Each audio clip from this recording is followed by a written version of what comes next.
Good afternoon, ladies and gentlemen, I'm John, this has been your True Nerd, and welcome to just a quick discussion about Fallout 76, because thanks to last night, we now know quite a lot more, and I have to say, yeah, actually, I'm pretty down with it. I mean, really, it was pretty much exactly what I was expecting, and honestly, I don't mind. It's a spin-off, it's not Fallout 5, it's not supposed to be Fallout 5, it's something a bit different, and yeah, if it basically boils down to the whole cycle from Fallout 4 of explore, collect, gather, craft, improve yourself, and use that to roam further, I really enjoyed that cycle in Fallout 4, so just letting me do it with some friends, yeah, bring it on, sounds like a decent time to me. Now, I'm aware it's not just friends, of course, there's a bunch of other people. Though I think some people have slightly jumped the gun on the whole, oh, I hate there's other players, there's going to be so much griefing, etc, etc. We know for a fact that the number of players in the entire session is numbered in the dozens rather than hundreds. So, dozens of people, and plenty of them are going to be travelling around together, so not that many roving groups of individuals travelling around, really. In a map 4 times the size of Fallout 4's,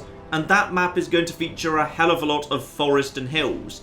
Honestly, I think there's a very excellent chance that you'll very rarely run into other people unless you're actively drawing attention to yourself or going out and looking for them. But anyway, I'll discuss that a bit later, because I've actually got some specific thoughts around the nukes and whatever. We'll get to them in time. That's not really what I want to talk about, because we haven't seen enough of the actual core gameplay to discuss that in detail yet. Like, you know, they're going to have to completely redo the special system to compensate for the fact that presumably VATS has either had to go or be radically changed. So I'm not going to go randomly speculating on that, because while I could put together some working theories, there's no evidence upon which to base those theories, so it would just be completely groundless speculation. Instead, I want to talk about something where I think we can actually draw some really decent, solid conclusions as a starting point.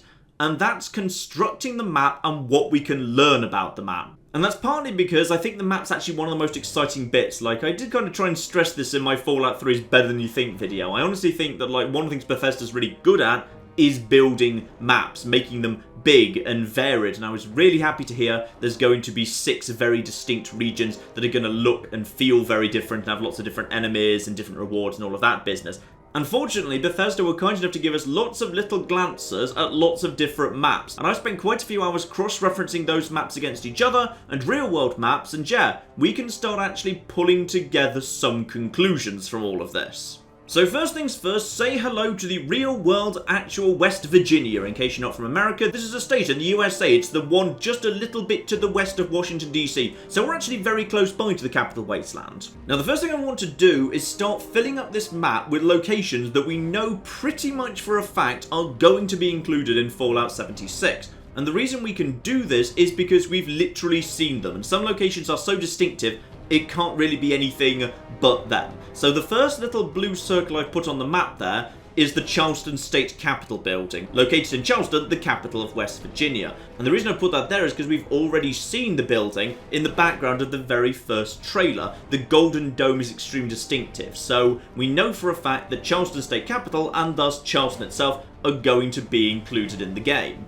The next thing I want to draw attention to is the large bridge that we saw in the background of the same trailer. Now you're probably thinking, well, that's just a bridge, but actually it's pretty darn distinctive. I'd say it's a very, very good match for the New River Gorge Bridge, which is actually located not too far away from Charleston, really, and I couldn't find another bridge of the same size and design. It just seemed like too good a match for that not to be what that is. So we've got another location that we can be very confident is included within the game world of Fallout 76. The next one's another easy one, that beautiful white pristine building that we saw at the end of the first trailer. That there is Greenbrier. It's a hotel, but more importantly, it's also the site for the actual real-world secret government facility that was built in order to actually try and keep the government safe in the event of actual nuclear apocalypse. So I guess we can reasonably assume in the Fallout universe the same thing will be true, and very likely the leaders of the pre-war world, if any survived at all, will be nicely tucked away in there. Now we start getting into the slightly more dubious ones where I have to start making a couple of assumptions, but I think we can still be pretty confident about the 2 little circles I've just put on the map there. And those 2 things I've just put on the map are Watauga and West Virginia University, located in Morgantown. That's the one up north. Now, Watauga, in the real world, is a really, really tiny little settlement. However, if we actually look very, very closely at the big city that was featured in the trailer, we can actually see a mention of Watauga Estate, and Watauga's also written just visibly on the sign on the left there. So I guess just in the Fallout universe, Watauga's a whole lot bigger. So let's assume it's in broadly the same place as the actual real Watauga, because why wouldn't it be, and slap Watauga down on the map as well. Now, as for the West Virginia University, what we've actually seen is a large building, which was introduced to us while the trailer said that we should try and win hearts and minds specifically while that building was showing up. So we can reasonably assume it's a centre of learning. Now, there's a few universities dotted around West Virginia. Interestingly, the biggest ones are all located up in the north. There is one down south that's a lot closer to the areas we've already seen. That's Marshall University in Huntington. But its main building, which is called Old Main, doesn't really look like what we've seen there. If however we have a quick look at West Virginia University's main building, Woodburn Hall, I think you'll agree the building looks sufficiently close to what we've actually seen there, minus the Vault Boy statue, that yeah, that seems like a pretty good match. So that will put Morgantown and West Virginia University within the realms of the map as well, even though that does look very, very far north. I'll go into what its position in the map might mean later, but yeah, just for the moment, let's just point out that we've seen what happens when Vault-Tec gets involved with educational establishments in the past. And that was with Malden Middle School in Fallout 4 and Vault 75, where, yeah, it didn't really end well for the children. So if Vault-Tec have actually been somehow involved with the university, I'm going to guess something went horribly nightmarishly wrong there.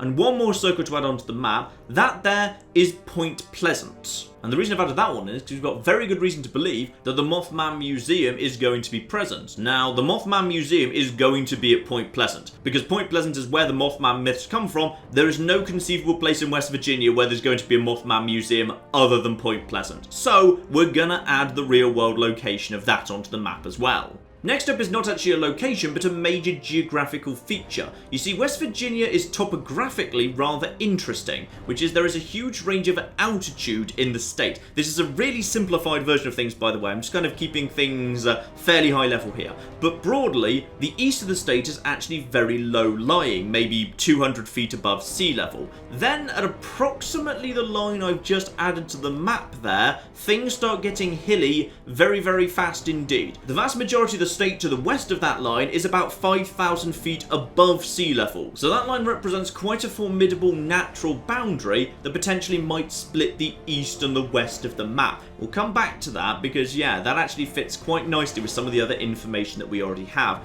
Now, we put all that together and you've probably noticed something, which is if that is in fact the full map for Fallout 76, we've actually got a map here that covers the vast majority of West Virginia, but that actually kind of makes sense. So we know for a fact that Fallout 76 is supposed to be about 4 times bigger than Fallout 4. Fallout 4 was about 2 miles by 2 miles. You're probably hearing that and thinking that can't be true, it's much bigger than that. It's actually not. Fallout 4 is just very, very dense, so it feels a lot bigger than it actually is, but if you run from one side of it to the other, it actually doesn't take that long. Fallout 4's map is not that big at all. So to get to 4 times the actual surface area of Fallout 4's map, we'd simply need to double the width and the length of the map, so therefore we're looking at 4 miles by 4 miles. But of course, 4 miles by 4 miles doesn't mean 4 miles by 4 miles, because space works a little bit weirdly in Fallout, and that space actually represents a much larger area. If you've never noticed this before, just like open up Google Maps now and look at the distance between Concord and Lexington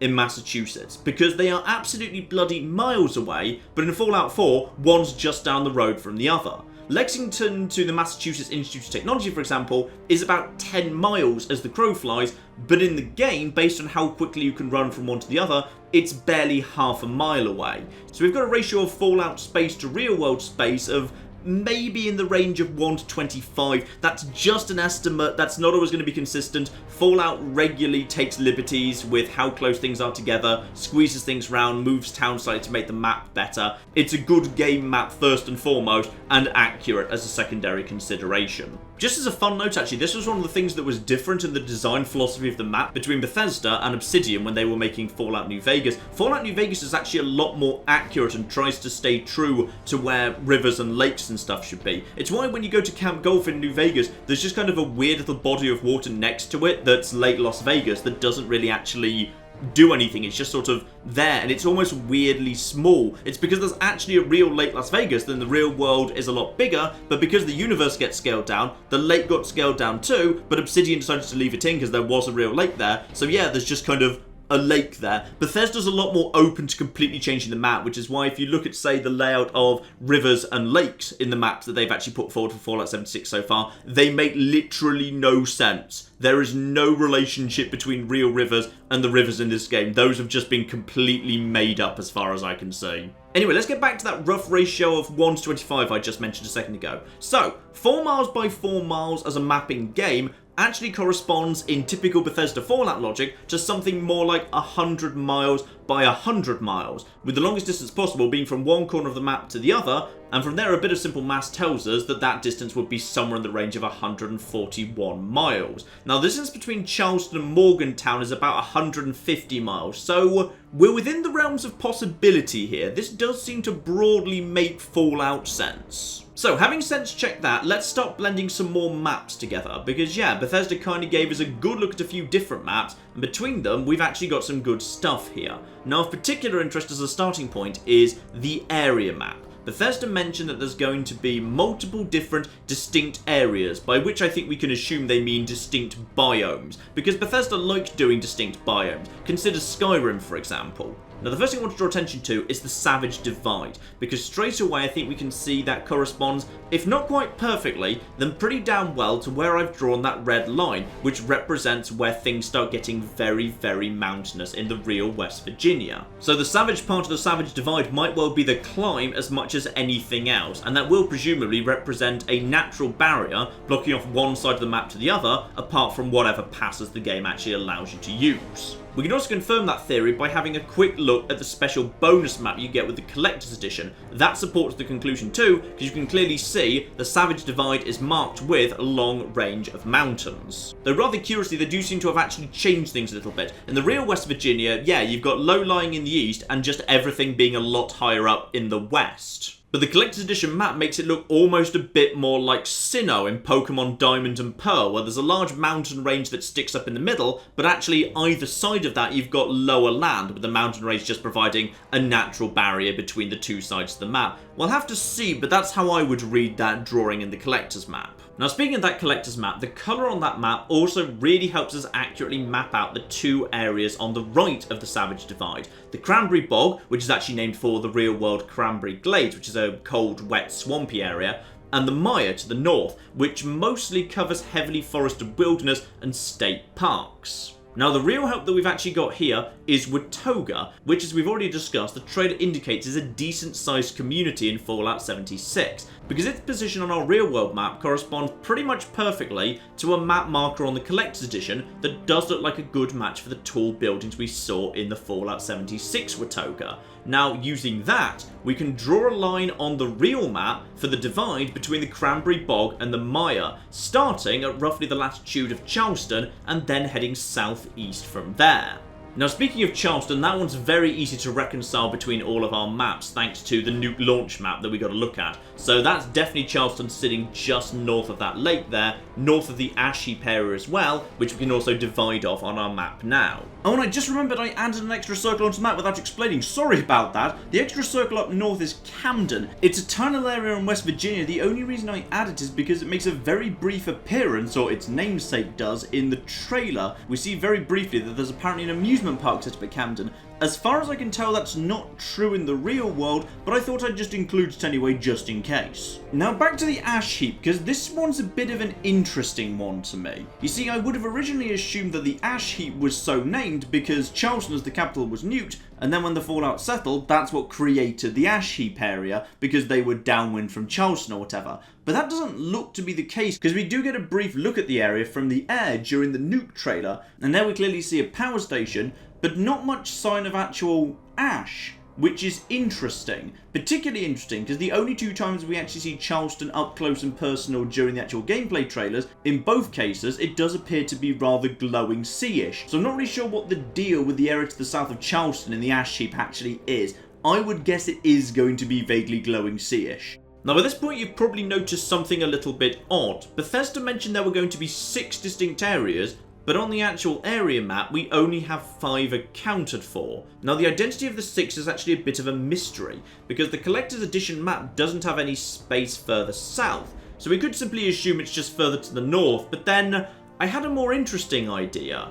What if in fact the 6th biome is underground? A massive network of mines, tunnels and caves. And I really wouldn't bet against that, because the trailers have repeatedly shown off a number of mines and big mining technology. And interestingly, Bethesda has actually done this before. Think of Blackreach in Skyrim. That's what I suspect the 6th biome is going to be. It's going to be a massive underground warren of caves and tunnels and mines all feeding into each other that you can pop into and come out of all over West Virginia. Now that would be really, really cool, because that would also provide alternate ways to travel around the map. If you didn't want to try and climb over the mountains, you could go under them instead.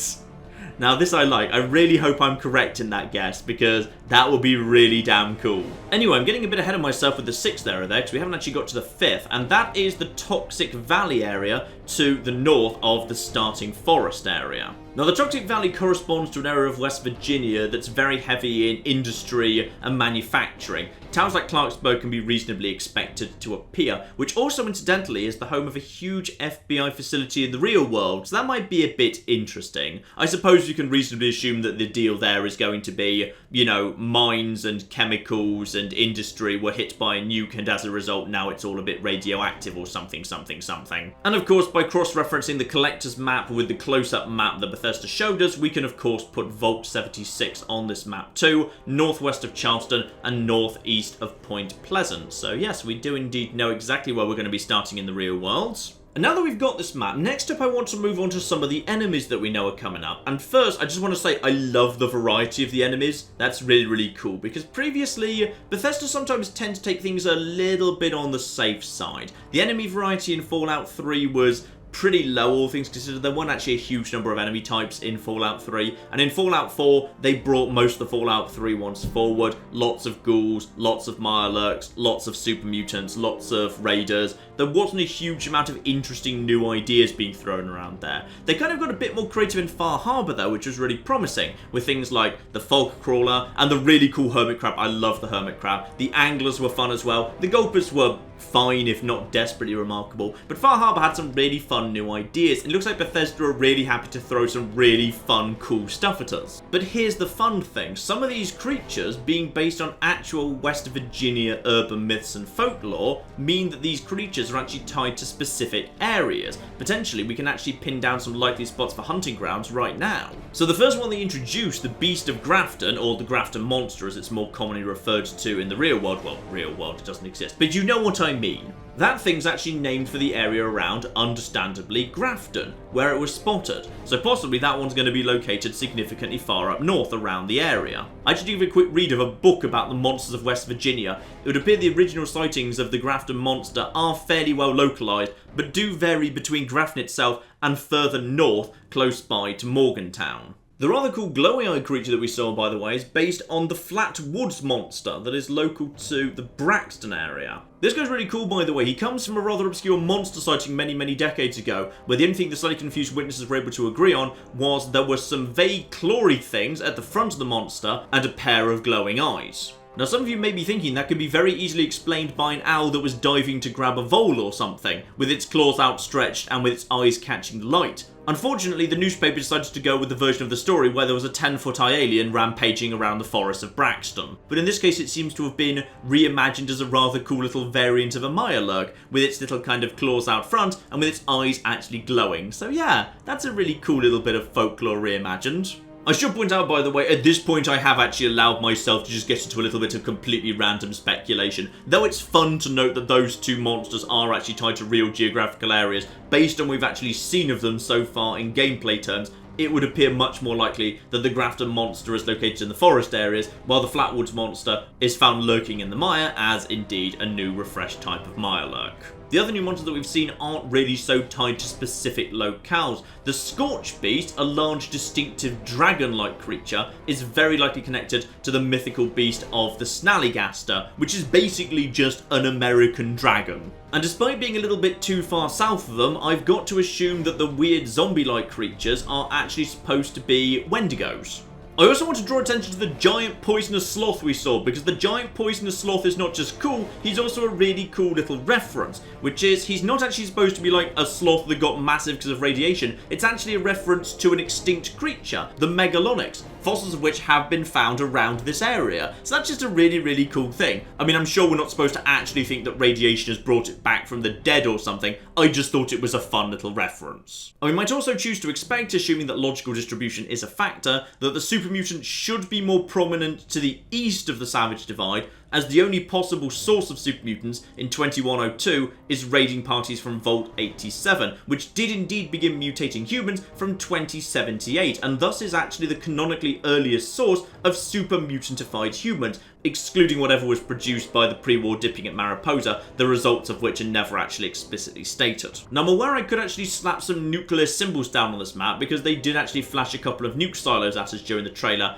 However, I've got to assume that those nuke silos are not actually, you know, the single fixed nuke emplacements in the map. Because if the places where you could get nukes were actually limited and fixed spots, then there'd basically be no reason why people wouldn't constantly be camping on them. I'm going to assume there's a level of randomness depending on which codes you do and don't find to actually access the nukes. Speaking of the nukes, by the way, I think they've been misunderstood, because I've seen like it being said over and over and over again, the nukes are a really bad idea because they're just going to lead to griefing. And I find that very, very unlikely, because based on what we've heard about the camp system, it does sound like to some extent or another, once you've built something, you can basically just rebuild it automatically using the camp system. So destroying someone's base doesn't really have much in the way of consequences, and people don't lose progress when they're killed, so nuking a group of players doesn't really have that much point either. And if it is indeed quite a long, difficult process to get hold of the codes to unlock a nuke, then using them to just nuke a group of players when you're not actually really hurting them in any meaningful, lasting way, that just strikes me as a waste that people aren't likely to be doing. In fact, I don't just think that's wrong, I think it's completely backwards. You see, it was explicitly stated that nuking an area basically yields a whole bunch of rare resources that you wouldn't normally be able to get your hands on. Now, given this game is all about building and gathering and crafting, surely if you did get your hands on a nuke, you wouldn't waste it firing it at somebody else. You'd actually want to be firing at an empty bit of space somewhat close to you, so you could get in there and loot it straight away. And if you saw a mushroom cloud rising up somewhere not too far away from you, you wouldn't run away from it, you'd run towards it, because that's where all the rare resources are going to be found. Someone else has just unlocked the nuke, and now it's time for you to cash in on that by getting hold of rare stuff you wouldn't normally be able to get hold of. Honestly, I think they're going to work less as a tool of griefing and more like the Skull Fortresses in Sea of Thieves, where when one activates, people are going to rush towards it, because that's where the good rare stuff's going to be. That's just my theory anyway, but yeah, I think people have really got the nukes backwards in their heads. And one final theory I want to put out there, because I think there's some decent evidence supported in the trailers, which is how the big overall flow of the game is going to go. Now, we know we're going to be given a quest from the Overseer, Todd Howard said that specifically, and we know that we're going to be sent to all 6 of the different biomes. So I think we can reasonably assume, therefore, that we're going to be wanting to get something from each of those biomes. And we know what the theme of the game is. The theme of the game is rebuilding America. And I think if we actually take what we saw in the first trailer very literally, we might actually be able to learn a lot about where we're going to be going and what we're going to be doing there. You see, if we read the trailer literally, the game does explicitly say you're going to need to rebuild while showing you a massive automated mining thing going on. Reasonable conclusion to draw from that, that thing's not going to be working when you first find it. The same trailer flagged Hearts and Minds while focusing on the West Virginia University. Now, we're not sure exactly where Morgantown's going to be because, yeah, Fallout sometimes takes some liberties with what's located where. But let's say Morgantown just got shuffled a little bit to the east of where it actually geographically ought to be and could only be accessed by travelling the long way round through the mire, where your mission for the mire was work your way through this massive, terrifying, dark swamp forest in order to get access to the repository of knowledge that's presumably stored at a big research university like West Virginia. And the same trailer goes on to say that ultimately you're trying to rebuild America while looking at Greenbriers. Well, what's stored underneath Greenbriers? Presumably, if any survived, pre-war political leaders. And Greenbrier is rather conveniently squirreled away at the very, very far corner of the Cranberry Bog from where you'd be entering if you were to cross the Savage Divide to get there. So I'd say potentially we might be able to put a reasonable estimate in that those are going to be 3 of your main objectives. Get a massive mining thing working to provide materials, get to the university to acquire a repository of knowledge, and potentially the final objective, once you've actually got everything else set up and America is actually in the process of being rebuilt with everything that you've acquired so far, go and retrieve the political leaders from Greenbriers. Still, those are just some working theories for you, ladies and gentlemen. I just wanted to put together a quick video because, yeah, I thought there was some really interesting stuff to be discussed about the map, especially for those of you who aren't actually from the US, where, yeah, learning about West Virginia might be a bit fun. I've had fun. I now consider myself a bit of an expert on the topography of West Virginia. It's been great fun just trying to figure out how all this fits together. So, I hope you found that interesting. Honestly, I probably won't be making another video on Fallout 76 until we've actually had some proper gameplay or some actual proper detailed information starts to emerge. I'm not going to make comments about the gameplay or how I think it is or isn't going to be until we've actually seen some in action. Quite possibly not until the beta's underway. So, we shall see. If anything particularly new or sexy comes out, or I come up with any wacky new theories, I will share them with you. But other than that, I think we will leave things there for the time being. But in the meantime, I've been John. This has been many a true nerd, and this has just been a few thoughts about Fallout 76. Thank you very much, and goodbye. We have got a gate key here, and then we have got... I've made a mistake! I've made a mistake! I've made a mistake! I've made a mistake! This is going to take all of my skill and cunning as a hunter to sort out... Die, you mooing bastards! Die! Die! Go away. Go away, nobody likes you. That was a good idea till it wasn't.